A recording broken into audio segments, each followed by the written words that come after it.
This is the X-Zone Broadcast Network, broadcasting worldwide on broadcast affiliates and satellite program providers, including CNN Broadcast Network, Sirius Satellite Network, Star Media, Good News Radio Network, Angel Broadcast Network, Wiki Broadcast Network, and WPBN TV. For more information on the X-Zone Broadcast Network, visit us at www.xzbn.net.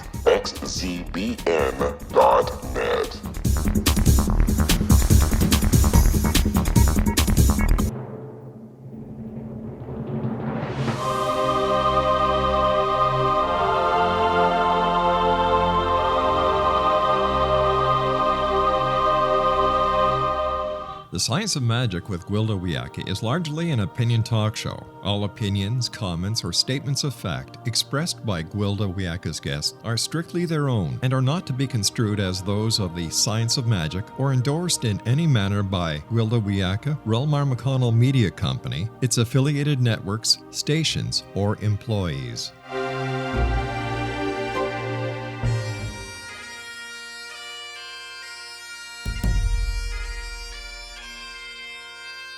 Welcome to the Science of Magic with Gwilda Wiyaka, a program dedicated to uncovering the unified nature of reality and humanity's ever-evolving place as truly galactic beings. For more information on the Science of Magic with Gwilda Wiyaka, visit us online at www.thescienceofmagic.net.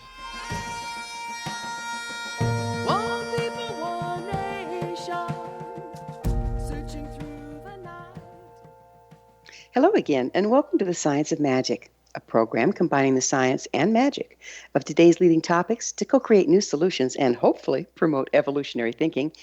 I'm your host, Gwilda Wiyaka. This hour, we'll be exploring shamanism, animal wisdom, and integrative veterinary medicine.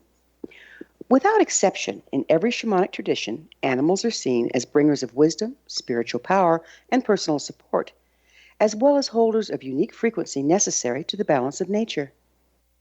When eaten, they're honored for their sacrifice that people may live.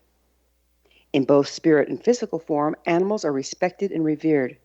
They're seen as intelligent teachers, vital aspects of a planetary family. What, oh what, has happened to the modern world? Somewhere along the way, we decided animals were unintelligent, subhuman, here for our use, abuse, and manipulation. Totally dispensable if they get in our way. Be it animal testing, genetic engineering, or habitat encroachment, modern society has desecrated these beautiful beings for generations. Now we see whole species going extinct daily. What will happen to the Earth when entire bandwidths of frequency are no longer anchored by multiple species? Are we so blind, deaf, and short-sighted that we think it'll have no effect to lose entire tribes of animals while we distort those that remain? Yet there are still some that recognize the wisdom of the animal kingdom, respect the unique frequency and balance they carry, and most importantly, listen to what they have to say. There are a select few who honor the balance and sacredness of the animal kingdom. One such person is with us today. Dr. Janet Varhus has agreed to share some unique, enlightening stories about the wisdom and service of animals. Dr. Janet is an Iowa State graduate engaging in a mixed practice, specializing in integrative veterinary medicine. Included in her practice is Chinese Traditional Veterinary Medicine, low-level laser, food therapy, Veterinary Orthopedic Manipulation, along with traditional veterinary medicine and surgery. Dr. Janet, the mother of 2 grown children, lives in Colorado with her husband Mark and 10 animals. Her website, animalcarepancha.com. That's Poncha, animalcarepancha.com. Dr. Janet, thank you so much for joining us on the Science of Magic. You're welcome. Thank you for inviting me. We should have a good time today, I'm thinking. Yeah. What drew you to be a veterinarian in the first place? Oh, it was one of those things that I wanted to do ever since I was about 9 years old. Like a real calling, huh? Yeah, I think it was, and I didn't know what else I would do if I didn't get in, so luckily I got accepted. Is it hard to get into veterinary school? It is. It's probably too hard. There's a lot of good people that don't make it. That's too bad. Did you originally plan on being a holistic vet? No, not at all. So what drew you down that path? I was a little bit interested in herbs and stuff, but probably my own crisis in my life that pushed me to acupuncture, and it saved my life. And then I needed to know why and offer it to my patients. So you started out in traditional veterinary medicine, and then because of something that went on for your life, started looking deeper into it? Yes, and seeing dogs with the same disease I had and giving them the drugs that I wouldn't take. You know, you have to have a kind of a come to Jesus with yourself.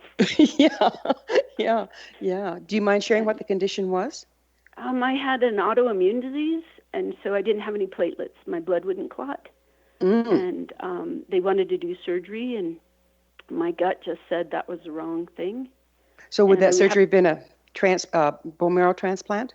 No, it would have been to remove my spleen, which would have meant that if I got bit by a cat or dog, it would kill me. Not really great in your line of work, right? No. And if I didn't, then if I got kicked by a horse or something, that would kill me. So. Oh, man. Well, it's time for a commercial break. We'll pick up with this on the other side of the break, and Janet and I will return shortly. So don't you folks go away.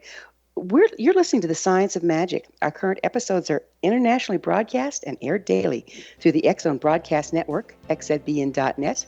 The X-Zone is based in Hamilton, Ontario, Canada. In service to our listeners, prior innovative episodes can always be accessed free of charge on our website, thescienceofmagic.net.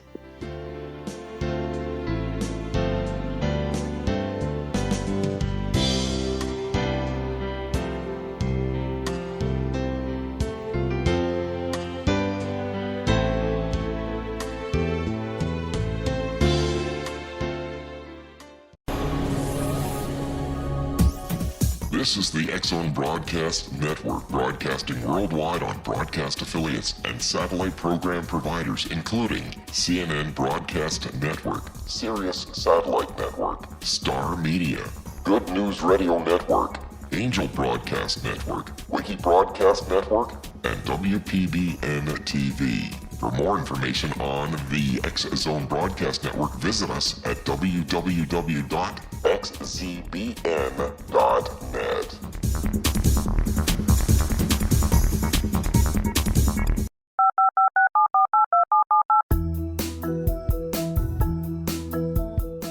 Did you know that when you're on the road with limited data or Wi-Fi, you can still listen to the X-Zone Radio Show with Rob McConnell, The Science of Magic with Gwilda Wiyaka, X-1, Dimension X, Space Patrol, and every minute of the X-Zone Broadcast Network by calling 213-401-0080, courtesy of Audio Now.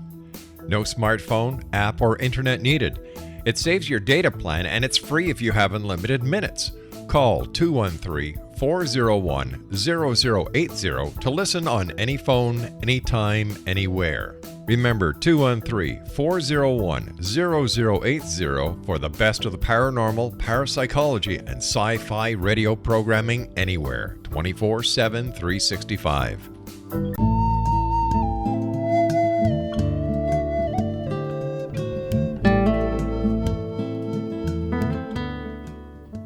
Welcome back. This is The Science of Magic, dedicated to unification and evolution of consciousness. I'm your host, Gwilda Wiyaka. Our guest this hour is Dr. Janet Varhus, an Iowa State graduate engaging in mixed practice, specializing in integrative veterinary medicine.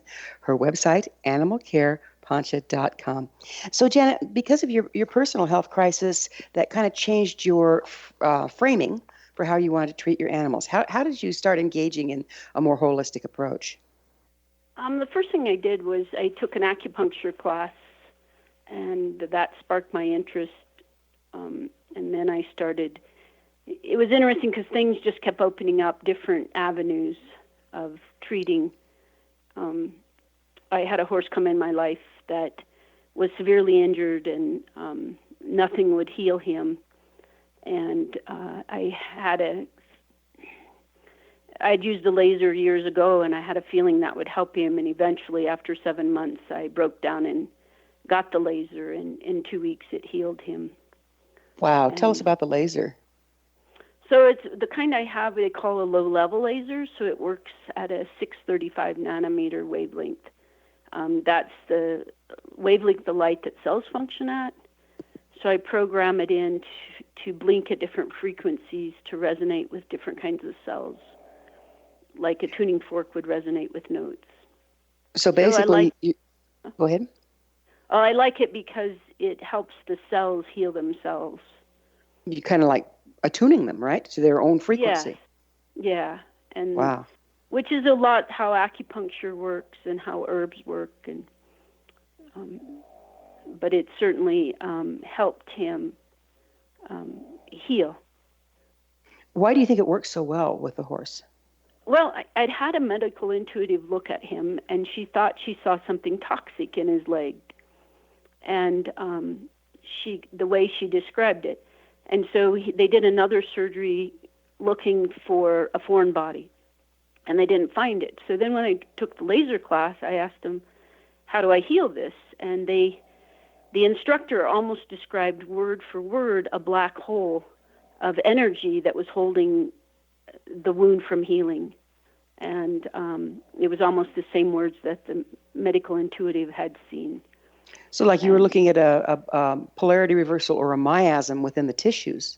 Yes, something there. So with the laser, I use settings to remove that, and his leg completely healed. Well, you said something that perked my shamanic ears, that you work with a medical intuitive. Can you tell us about that?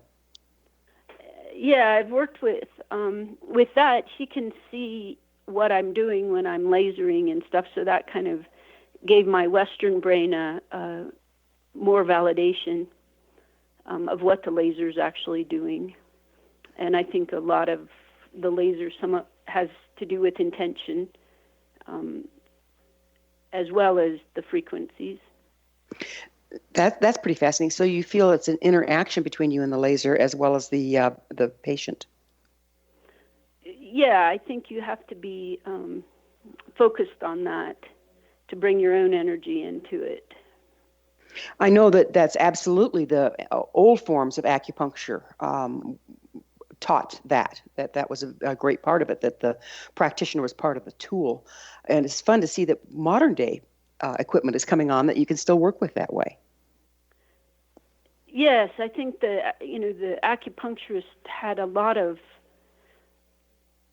sense that unfortunately in Western culture we've thrown out, and the fact that it survived 2,000 years pretty much validates that it does work. And go ahead. No, go ahead. When I was in pre-med, one of the things that fascinated me is they instructed me that our medicine, Western medicine, is based on study with cadavers, where Eastern medicine was based on study with live beings. And if you're dead, there's no energy to track.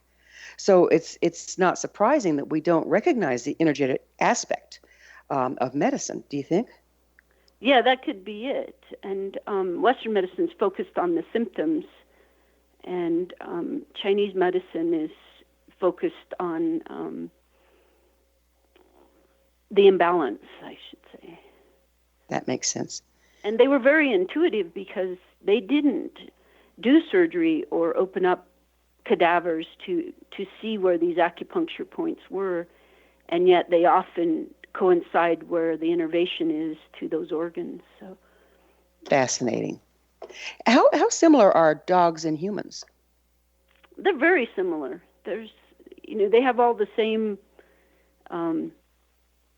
organs and pathways, and some of the Chinese medicine is newer in animals. It's only about 100 years or 200, and so there's a lot of extrapolation, and sometimes they learn that's not quite right, but it's, for the most part, they're very, very similar. Very accurate, because you look at their paws and the acupuncture points on our hands, they pretty much correspond, don't they? Yeah. It's fascinating, and then we think we're so different, right? Yes. No, animals are way more evolved than us sometimes, I think. Yeah, I'm with you there, and we will get into that in this session. So would you mind getting us all on the same page, Dr. Janet, and tell us, how do you define integrative medicine, veterinary medicine? What is that exactly? Um, that's kind of my term that I like the best. It means that I combine the best of Western and the best of Eastern medicine, or alternative as they call it. Some animals come in and I don't have a good answer for them with Western medicine. My own dog, being an example, last year went into acute kidney failure, and there really wasn't much I could do for him. But I did acupuncture and Chinese herbs, and he's 14 and he's doing great. So if he would have been left to just the typical Western approach, he wouldn't be here. Is that correct? I think so. If I had a dog come in when I was only doing Western medicine and it looked like that kind of blood work, I wouldn't have given much hope for him at all. Wow. So with the animals, are you starting to see trends that are different than what have been in the past as far as different illnesses, maybe based on what we're being exposed to? Oh, certainly. I think they follow the humans because they're so intertwined. But we're seeing inflammatory bowel. We see way more thyroid issues, autoimmune problems. Do you think that the animals take on their owners' difficulty to help them process it? That seems to be the case in some cases. Often animals will have the same disease as their owners. And I wonder, are they actually carrying part of it or just aligning with us? That's a good question. I don't have an answer for that one. So are there very many people practicing the integrative veterinary medicine? It's getting more popular. I think it's, a lot of consumer driven too, because people are asking for it, at least in my world. And hopefully it will continue to expand. What are the advantages? What are the advantages of blending the traditional veterinary medicine and surgery with the integrative techniques? You can just make the integrative can often make surgery go better. It can help eliminate some of the complications. Like I said, sometimes when Western doesn't have an answer, the alternative does, and sometimes you do need surgery and you do need emergency care. Mm-hmm. So absolutely. They intertwine very well, and the cool thing with my practice is some people come in not knowing anything about integrative practice, but they're open-minded enough that they leave here with herbs or something else. And you can come to think about it, that might turn around how they treat themselves as well.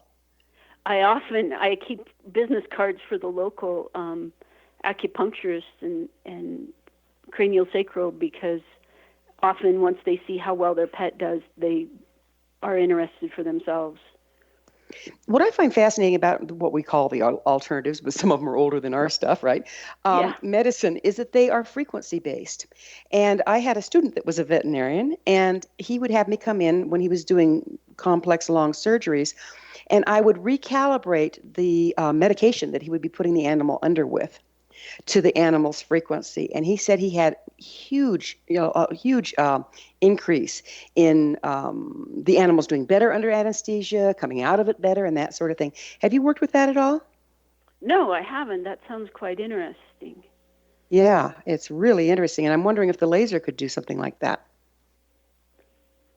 Could be. Sometimes I'll laser after surgery, but I guess my focus has been more on detoxing, which maybe is what you're talking about, and wound healing and pain. So you're using the laser to remove the trauma that was put in by the procedure? Yes. Sign me up. And I do that frequently, remove the memory of trauma in the cells with the laser. And do you see the animals healing better when you do that? Yes. I had a horse that had been injured with some inappropriate training techniques, and so I was lasering it for the scar tissue and the wound healing, and it dawned on me he probably had some emotional issues, and he was known to attack people, and So I started doing it, and he got really amped up. And then about halfway through, he let out a big sigh, calmed down, relaxed. Well, a year later, I was called to treat him because he had a bellyache. And I was kind of fearful because I usually stick a tube down their nose, and this was a 17-hand horse. Ooh, and yeah. and that would attack people. And I went to see him, and he indeed needed a tube down his nose. And he stood there with no restraint, and I passed it. And then when I went to leave, he came over and put his head on my chest. Oh. So he remembered me a year later. Yeah. And one treatment made that profound of an effect on him. And it lasted. That's what's interesting. Yeah. It seems like people backslide more than animals do. Sometimes people want to hold on to their illness. We have a lot to learn from animals, don't we? Yeah, I don't think they're as attached. Mm-hmm. Mm-hmm. Unless sometimes it seems like if they're taking it on for their owner, that's the one time I find it difficult. So back to that, they're aligning with what their owner has, and because their owner's attached to it, they're helping them work with it. Yeah. Yeah, it's just amazing. It's just amazing. I'd like to talk a little bit more about, and we have about a little less than a minute left, so we'll pick it up on the other side of a commercial break. But when did you first start working with a medical intuitive? About 10 years ago. The same horse has taken me on quite a journey, and he took me to a clinic that I happened to meet this person, and then we ended up working together for about 5 years. And still do sometimes. On the other side of the break, I'd like to get a little deeper into that, because that's integrative medicine at its finest, I'm thinking. Yeah, there you go. Yeah. All right. So it is time for another short pause. Dr. Janet and I will return to our discussion on the other side of this break, so don't go away. We're coming to you through the X-Zone Broadcast Network, where new and exciting things are always afoot. You don't want to miss the other fine shows and hosts on xzbn.net. You're listening to The Science of Magic, your resource for creative solutions in a changing world, thescienceofmagic.net.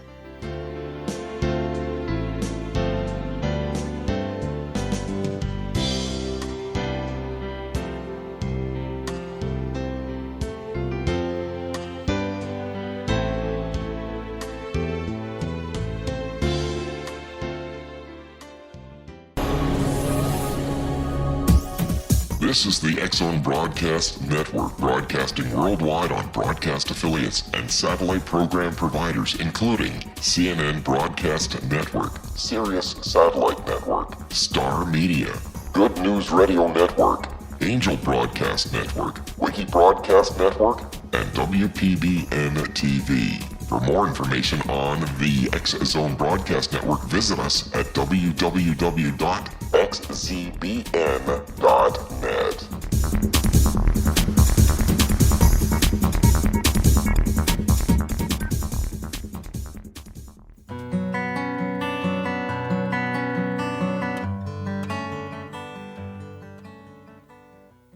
Welcome back. This is The Science of Magic, a place where magic and science come together to promote enlightenment. I'm your host, Gwilda Wiyaka. Our guest this hour is Dr. Janet Varhus, an Iowa State graduate engaging in a mixed practice specializing in integrative veterinary medicine. Her website, animalcarepancha.com. That's Poncha, animalcarepancha.com. We were just getting into talking about medical intuitive. And medical intuitive is a shamanic skill, but there's also, new age people that aren't necessarily shamanically trained that are medical intuitive as well. Could you tell us a little bit about your experience of working with it? Yeah, it was quite interesting because when I met her, I wasn't even sure I believed in animal communication. And then next thing I knew, we were doing medical stuff together. So, but she could. The interesting thing with my laser seemed to open up the animal so she could see deeper to right. I can understand that injuries or whatever was going on in the animal, and then she could also see what changes took place as I lasered, how the animal was responding, and so we often did joint sessions that way. That would really be informative then, because she's seeing what you're doing and you're getting feedback, almost like biofeedback. Yes, and that opened my door for me for craniosacral work, because I was doing that in those sessions, and then I found out more about it. The same horse took me to meet a craniosacral person. That horse has been a server for you. Oh, he's my shaman. Amazing. So, how do you do craniosacral on horses? They love it. They really love it, and you just put your hands on. So, craniosacral, would you describe that for us, please? Craniosacral, in the best definition, is that you tap into the rhythm of the cerebral spinal fluid moving, but it can go quite deeper than that. But you can really feel by putting your hands on their spine that motion, and kind of help be a fulcrum to allow the body to reset itself. Are you able to track imbalances then and restrictions through the cerebral fluid? Yes. And I've also heard that a lot of our brain actually is in our spine as well as in our gut. But yeah. But so that would mean that you're really affecting a change in the whole nervous system, aren't you? Yes, and then I think, and then there's lymphatics involved in that, because now they're finding that the cerebral spinal fluid and the lymphatics are connected. Oh, that's fascinating. So then you've got your immune system going. Yes, and then you've got the connective tissue that in vet school they just saw as fibrous bands, is actually an energetic soup that everything flows through the meridians and stuff. So, you can affect quite a bit. Just from laying your hands on the cerebral spinal rhythm. Mm-hmm. That's amazing. And how about veterinary orthopedic manipulation? How do you do that, and what benefits have you seen? So that's using a chiropractic mallet, and you go down the spine, and animals have a paniculus response. So that's like sometimes a little jerk or a jump when they're out, and so you can kind of track that. And I've seen amazing results. I do a lot of paralyzed dogs, and they'll start walking again without surgery.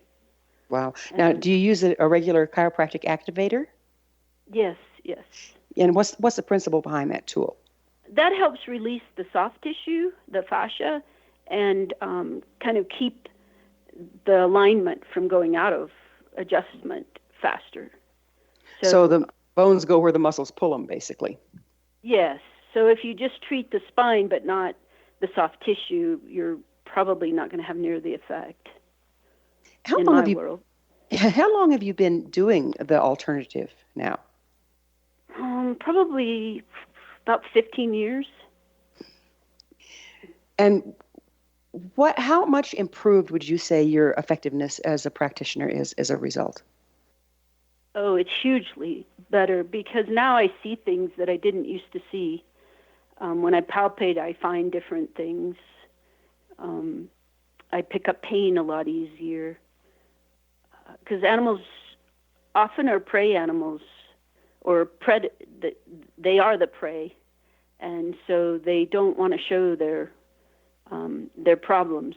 So just learning an acupuncture exam was huge in opening up a whole new vision for me of seeing imbalances. Do you get a visual on it, or do you feel heat signatures? It just depends on the day and the animal. Sometimes I'll feel heat. Just putting my hands on, I'll feel, with acupuncture points, sometimes I'll feel depressions or fullness or pain. So there's just so much more using your diagnostic skills that's not taught in vet school. It occurs to me that you've had to scrounge around in all sorts of different places to get the education and alternative practices. Is there some place that a veterinarian can go, and is this taught anywhere in its completeness? No. There's places like the Chi Institute in Florida that teaches traditional Chinese medicine, which includes herbal and food therapy and acupuncture. So that's probably the most complete that I know of. Is it specifically for veterinarians, or is it just for medical people? Oh, it's for veterinarians. Just for veterinarians. Nice. Well, let's open up a school. Yeah, there you go. I'm game. You're game. See how easy you are. Well, I don't have to do emergencies, right? Right. There you go. So let's talk a little bit about animal communication. What's been your experience of it? Some people are truly gifted. I find there's different levels, which can progress to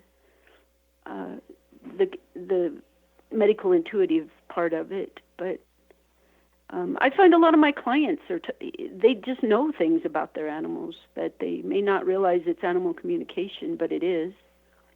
You know how mine started out is I used to entertain the family by saying what I thought the dog was thinking, right? Uh-huh. I just speak it. And then suddenly one day I realized, oh, I'm actually communicating what the animal is thinking or feeling. And I'd be reading body language and expression and all this stuff. But I actually got quite good at it. And what I found is every animal, just like every human, is different. Some are kinesthetic, some are visual, some are audio. So I get the information through from different channels. Have you seen that be the case? I would agree with that, because I don't always get information the same way when I'm working on animals. So do you sometimes get words? I do. Sometimes I do. And sometimes, especially at some emotional times, sometimes the animal will communicate to me something they want the owner to hear. Mm-hmm. And the first time that happened, I was too shy to say anything, and it was at an end-of-life thing, and I felt horrible. But it wasn't anybody I'd ever met, and I never met again because I was out of town at a friend's place helping her. And so now I just blurt it out whether it makes sense or not. So can you tell us a story about one of those times? Can I tell about my dog? Yes. That's probably the safest for me to go. Right. You're talking about Sally Joe? Yeah, my dog that I lost in the mountains. Yeah. Okay. And so we were very close. She's a therapy dog, and we were just very close. And I lost her up in the mountains, and I looked all over for her, and I knew she was panicked, and I was pretty panicked. And so I finally stilled myself and told her that you need to find me because I can't find you. And so then I pictured how I would feel when I found her coming down the road and how excited I would be, and I just held that picture. And pretty soon I walked down the road, and I turned behind me, and there she was coming down the road towards me. Oh, that's beautiful. So that's kind of an example of an animal that would be more visual then. Yeah, I was showing her, but also I'd worked with this communicator, and she said, if you go on vacation, make sure you touch base with your dog and tell them and stuff. Well, of course, I forget, so I'm on my way home, and I remembered, so I said, hey, Sally Joe, I'm going to be home pretty soon, I'm on my way. And someone had been at my house before that, and then I got home about an hour later, and Charlie McCarthy and Santa Claus had been annihilated. And she got so excited she destroyed them. And then, so another time I was coming home early, and I was texting my friend who was house sitting, and I said, hey, I'm coming home earlier than I expected. She was at my house at the time, and she said when she got my text, Sally grabbed a toy and started racing around the house. They feel our intent coming at them, don't they? Yeah, so yeah. I know my son has a Malamute, and they're, of course, bred from the Alaskan timber wolf, and bred to babysit the tribe's children. But they're very, very wolf-like, very pack-oriented, and he's very attached to his papa, my son. And when I babysit him, I said, "Now, Mark, please tell him where you're going and when you'll be back, because I won't be able to." He's 100 and 35, 40 pounds. I said, "If he gets a mind to go follow you, I'm not going to be able to stop him." Every time, if Mark tells him what he's going to do and when he'll be back, I have no problem. If he forgets, all heck cuts loose. Have you had those kind of stories? No, just destroying things when he wasn't. And I did have, I have a little pug now, and she is food motivated, and she got into a loaf of bread for a friend of mine, and my friend took it anyway because she wasn't going to give up homemade bread, but she posted a picture of it on Facebook, and so I heard about it all day, and that evening I sat down on the couch with my laptop, and Zoe came to jump next to me, and she jumped on the couch at the same time that picture of the bread popped up. And she looked at me and she looked at the computer and tucked her tail and left. And I never said a word. That's effective dog training there. Well, it's going to be another one of those great moments that we take a little commercial break. But before we pause, let me remind you to check out the amazing upcoming Galactic Shamanism classes for both children and adults. They're upcoming soon on www.findyourpathhome.com. Dr. Janet and I will be back shortly, so don't leave us now. We'll talk more about animals, animal communication, and magical things. This is the Science of Magic, your resource to altruistic professionals of science and the esoteric, working to create common ground for the betterment of our world. Join our email family to receive our amazing topic-driven episode collections at thescienceofmagic.net.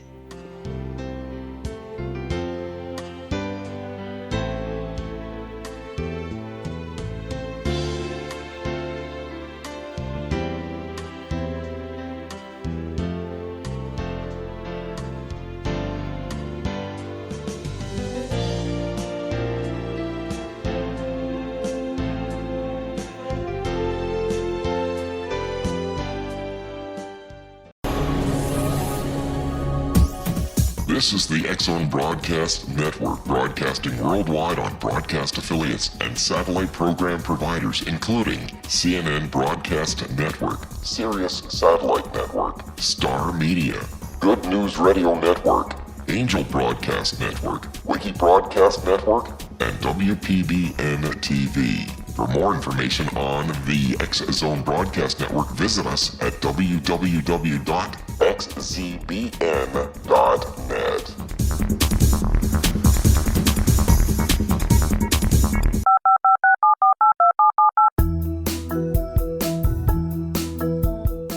Did you know that when you're on the road with limited data or Wi-Fi, you can still listen to the X-Zone Radio Show with Rob McConnell, The Science of Magic with Gwilda Wiyaka, X-1, Dimension X, Space Patrol, and every minute of the X-Zone Broadcast Network by calling 213-401-0080, courtesy of Audio Now. No smartphone, app, or internet needed. It saves your data plan, and it's free if you have unlimited minutes. Call 213-401-0080 to listen on any phone, anytime, anywhere. Remember 213-401-0080 for the best of the paranormal, parapsychology, and sci-fi radio programming anywhere, 24/7, 365.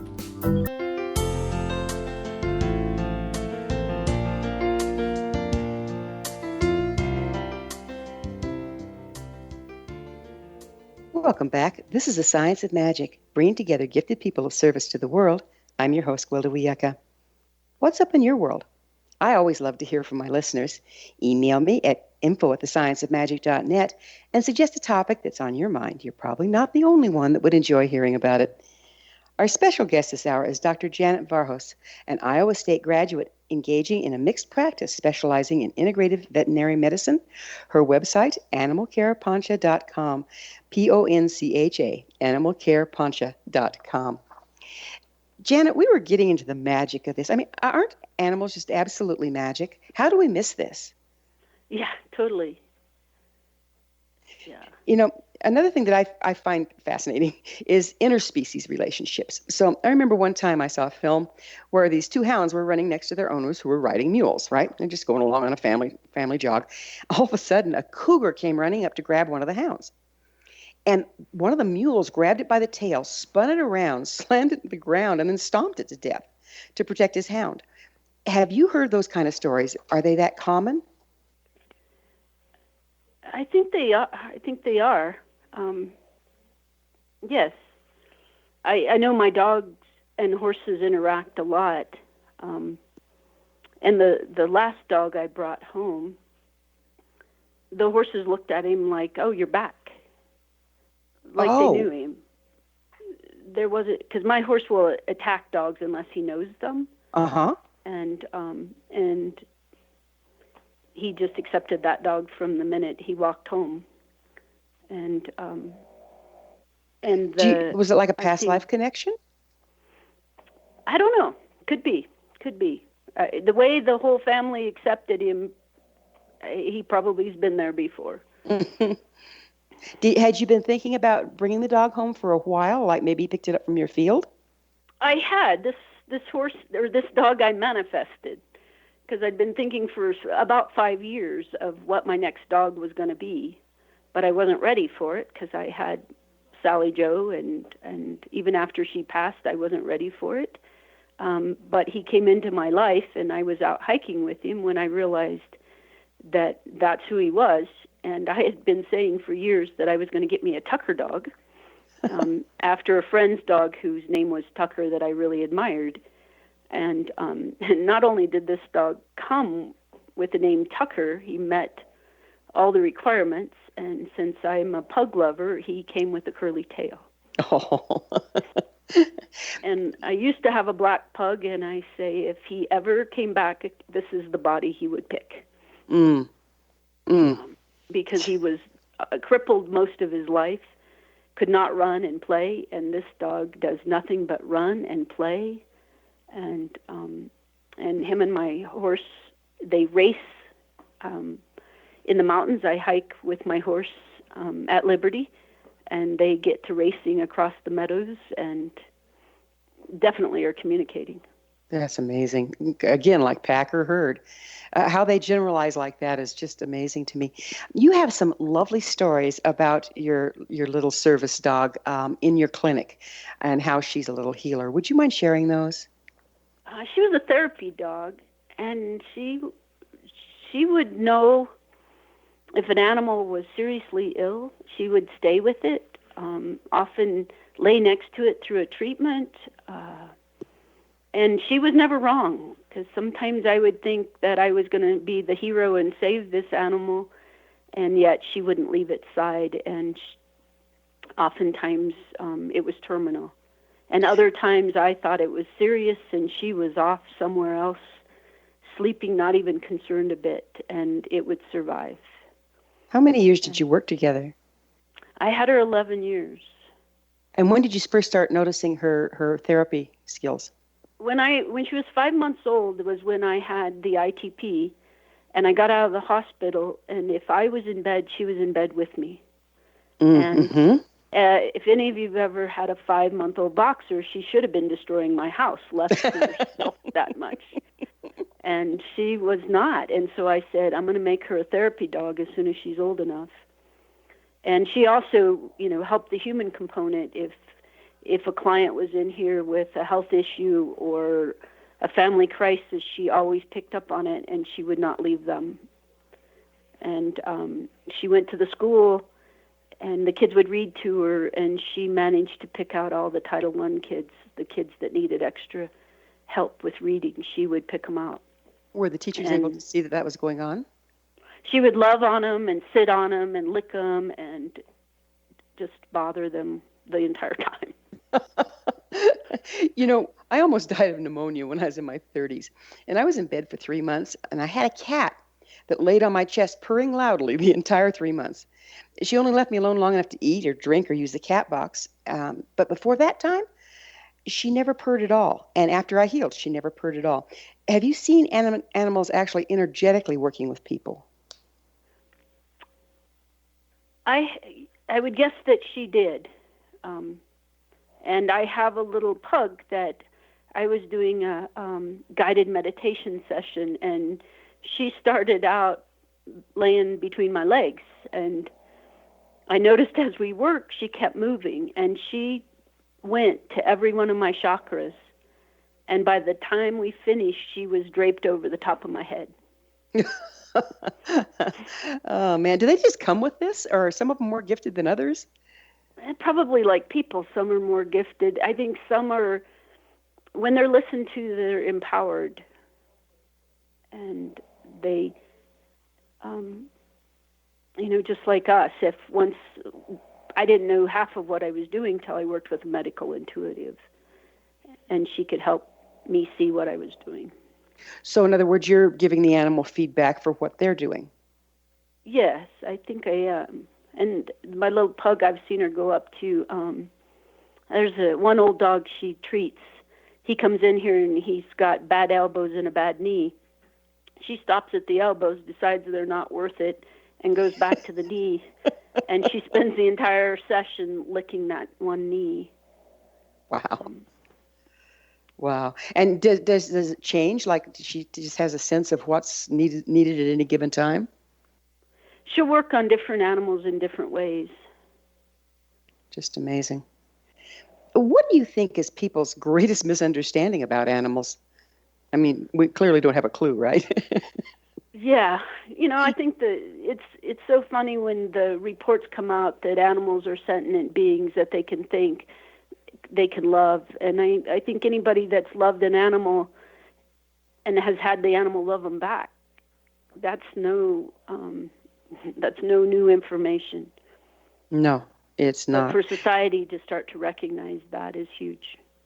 Yeah, some of the societies or some of the religions that believe they don't have souls.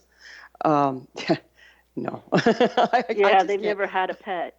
Right, exactly. If they did, they're deaf, dumb, and blind. I mean, how can you miss it? They have such deep emotions and such devotion, that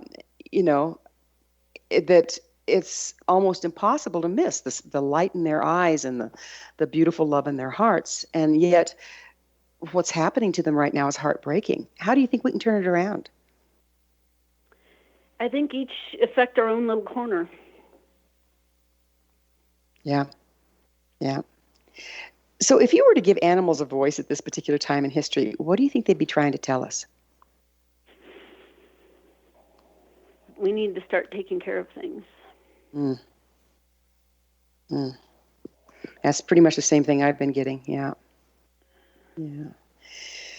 Oh, so if you have an animal and you're wanting to start to learn to communicate with it, to hear on a deeper level, how do you recommend people to get started?